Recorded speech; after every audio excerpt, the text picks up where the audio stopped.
Hello, I'm Max from 7th Memory, and welcome back to another devlog. In this video, I'll be expanding even more on the Overworld system from the last video I made, and also talk about what I did this week. If you didn't catch the first part of this discussion, make sure to check out Devlog 1 to see me explain some of the flags in our game, as well as some of the movement quality of life things that we implemented.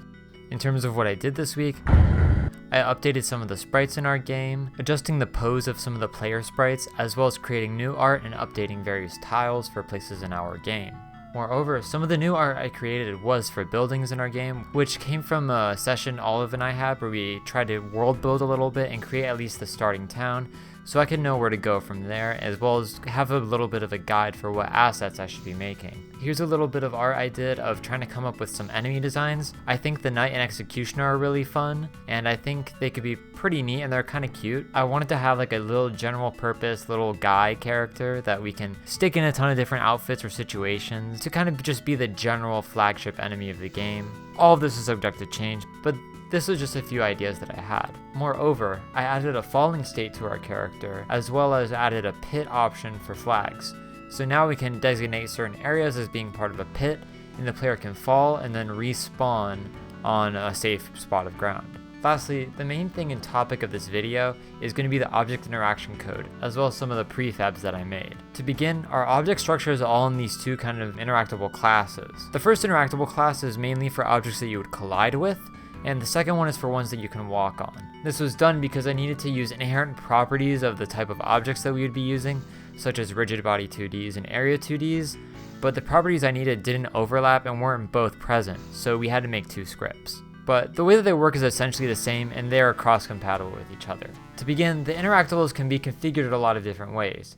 They can be pushed, picked up, touched, hit, or even just reactive. And they can also require multiple activations of different objects to react. And the property panel, as you enable some of these options, will change. The main thing that will happen is that a couple configurative options for each thing will pop up, as well as spots where you can put in function names to designate the certain behaviors that an object will have. For instance, maybe an object shatters on touch, or it will blow up when you throw it. So all of that can be put there. Maybe it will shake the screen.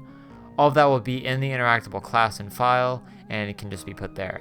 Moreover, these interactable objects are connected via signals. Signals in Godot are really powerful because it means that at the beginning, when we know two objects are linked, we can have the parent object that will affect the other object, link the other object to a signal. That way, when the parent object state updates, we can send a signal to that object to tell it that the state has updated, and to add it or remove it from an active list that keeps track of what objects it is tied to have activated.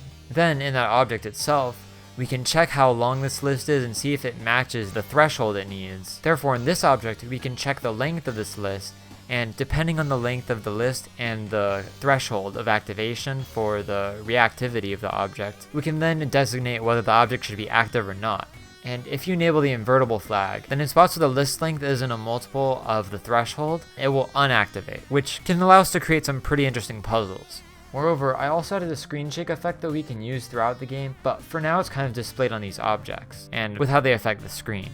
At this point, bridges themselves are mostly functional, but I realized while working on this video that they still need a few fixes, mainly working with pits correctly because of the way that we're doing it, so that'll be one of the things I work on next.